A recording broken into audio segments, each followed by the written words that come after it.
I'm Sarah, a digital artist by profession, and someone who takes solace in the comfort of my home. I take pride in both my creative work and my modest yet warm abode. This made the decision to marry a significant one for me. Mark, a confident professional working in a reputable company, appeared to be the perfect choice. Charming, intelligent, and hailing from a respectable family. Little did I know, appearances can be deceiving. The first cracks in what I thought was an ideal life surfaced during the wedding planning process.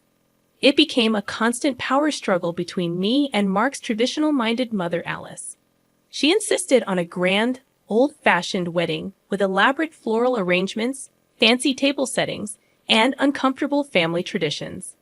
As the wedding day approached, anxiety set in.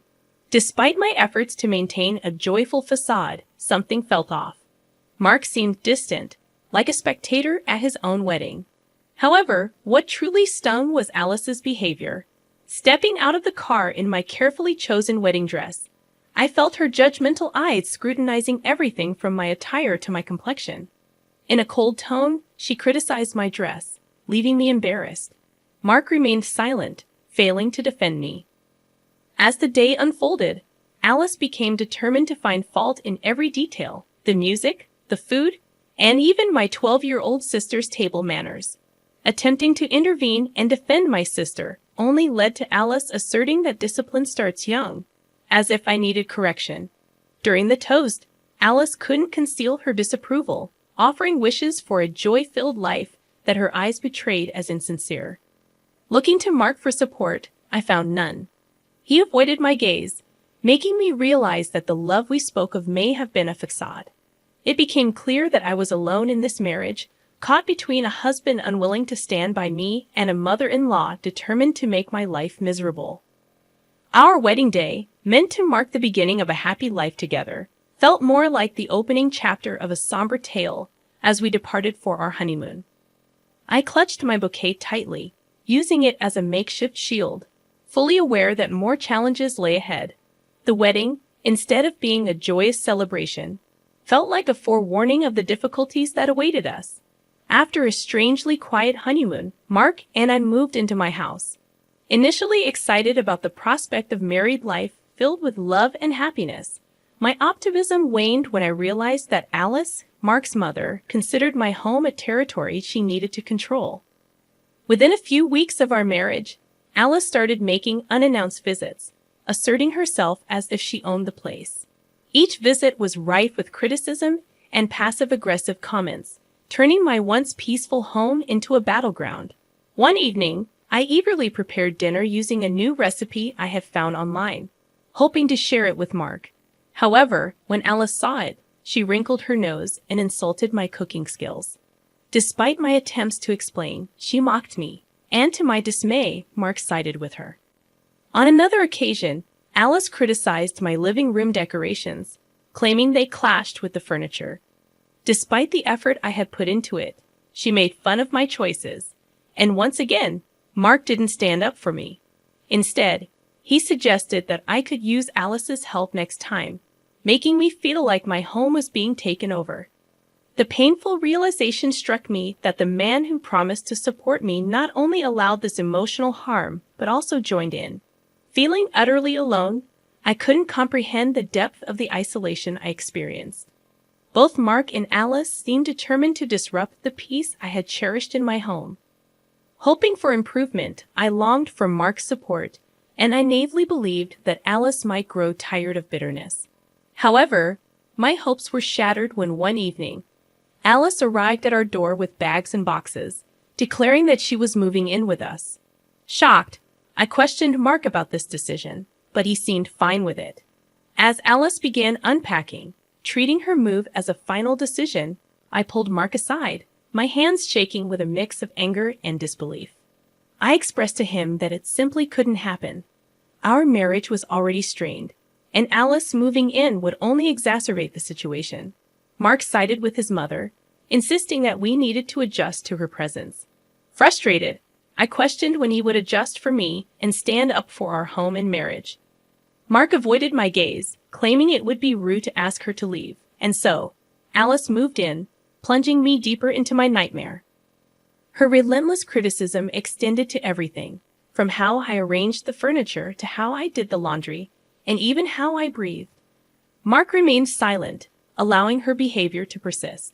Yet it wasn't just the constant nitpicking that wore me down. I stumbled upon a bag of prescription medications hidden in the kitchen one day, pills for anxiety, depression, and sleep disorders. When I confronted Alice about it, she became angry, asserting that I had no right to snoop around. Mark sided with her, claiming they were her private matters. It was a colossal betrayal, leaving me feeling numb. It became evident that Alice wasn't merely a difficult mother-in-law.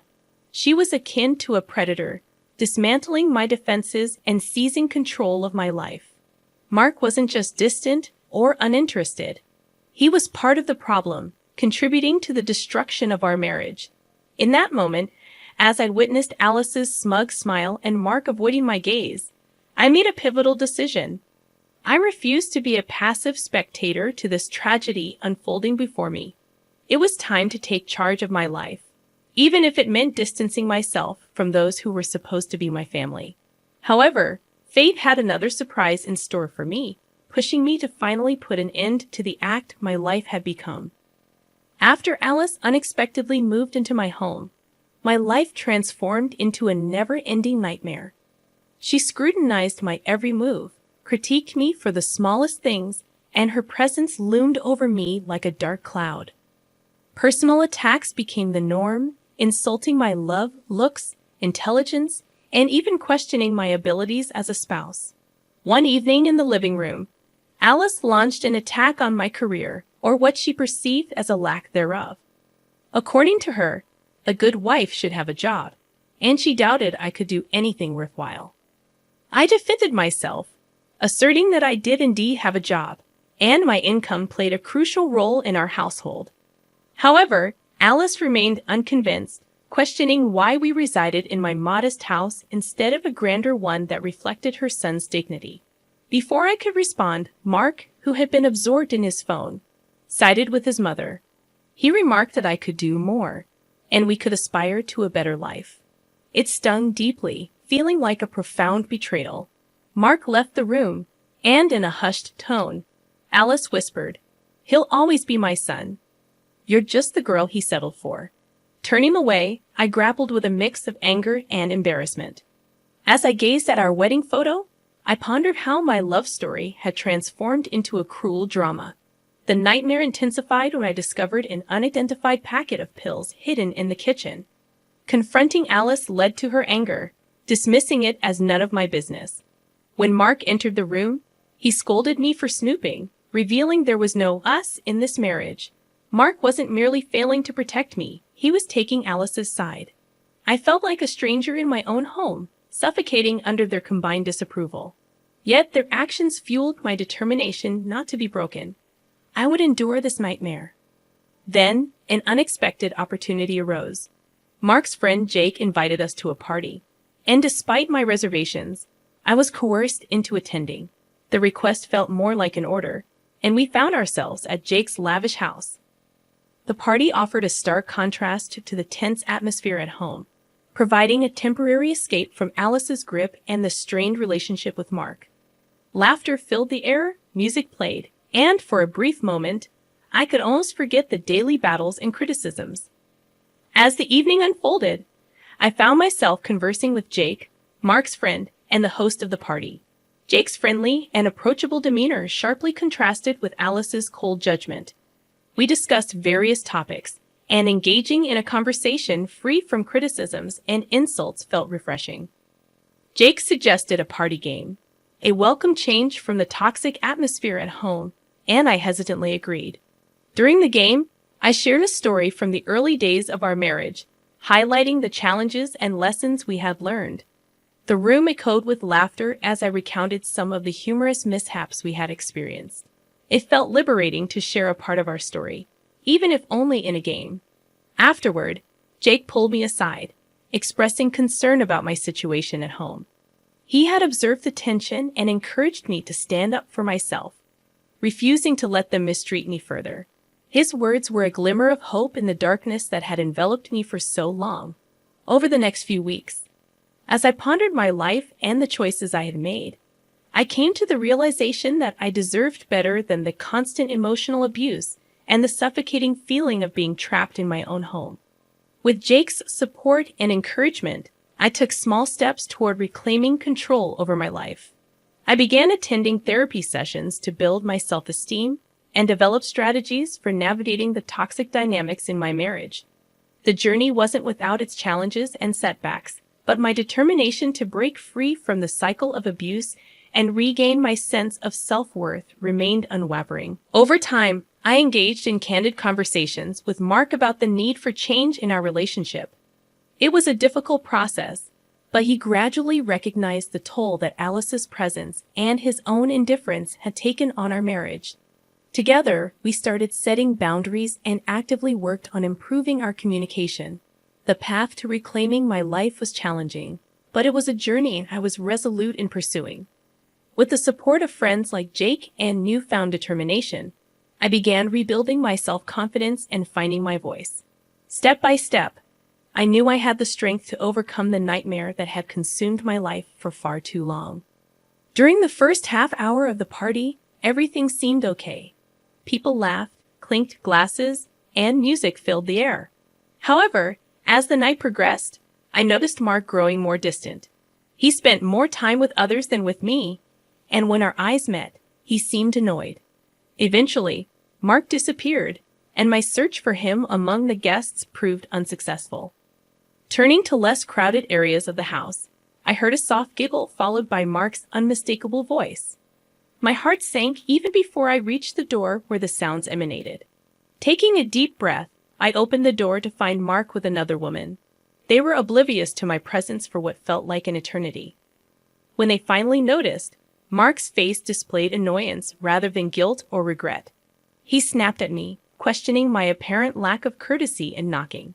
Unable to contain my anger, I retorted, "Knocking? Are you serious? What are you doing, Mark?" Trembling not with sadness but fiery rage, I witnessed his face turn red, a mix of embarrassment and anger. He suggested we discuss it at home, but I was done talking. Unable to endure further humiliation, abuse, and disrespect, I stormed out, and Mark neither followed nor called out to me. I returned home alone, my mind racing but surprisingly clear. A line had been crossed, a boundary broken. The next morning, Mark acted as if nothing had happened. It was then that Alice, always ready to take advantage of the situation, decided to speak up. She criticized me for embarrassing myself and Mark. That was the last straw. I couldn't take it anymore. Embarrassment. You have the audacity to talk to me about embarrassment after everything you and your son have done. I shot back at her, fueled by months of anger and frustration. Alice threatened to call the police, but I didn't back down. "Go ahead," I said as I dialed my own number into the phone. "They might be interested in the package in the kitchen cupboard." Mark looked puzzled, then alarmed. But before he could say anything, the doorbell rang. As I opened the door for the police officers, a strange calm washed over me. It was as if all the chaos and pain had led to this moment of clarity. My nightmare was about to end, and theirs was about to begin. The police officers were professional but puzzled. They said they received a call about a disturbance, and I confirmed it, leading them to the kitchen cupboard. Inside, I showed them the packet of pills. Mark panicked and asked his mother what she had done. The officers turned to Alice. "Ma'am, you'll need to come with us," one of them said. Alice stammered, saying the pills weren't hers, but the officer insisted she come. She shot me a look filled with rage as they took her away in handcuffs. I looked at Mark, who appeared to be on the verge of falling apart. "Is this what you wanted, Sarah?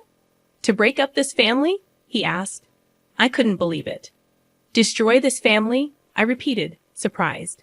"Mark, you and your mom ruined this family long before today. You cheated on me, belittled me, and let your mom mistreat me in my own home. The damage was your doing, not mine."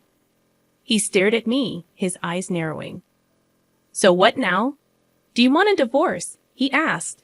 I replied firmly, "For the first time, Mark, it's not about what you or your mom want. It's about what I deserve, and yes, I deserve better than this fake marriage."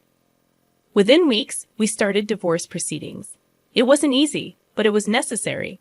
During the trial, both Mark and Alice faced consequences. Mark was revealed as someone who enabled his mom's behavior, and Alice received a 5-year prison sentence for having illegal substances. Sitting in the courtroom, I felt a mix of emotions. Victory, yes, but also a deep sadness for what our family could have been. Mark avoided my gaze, and I realized the man I had married was a stranger.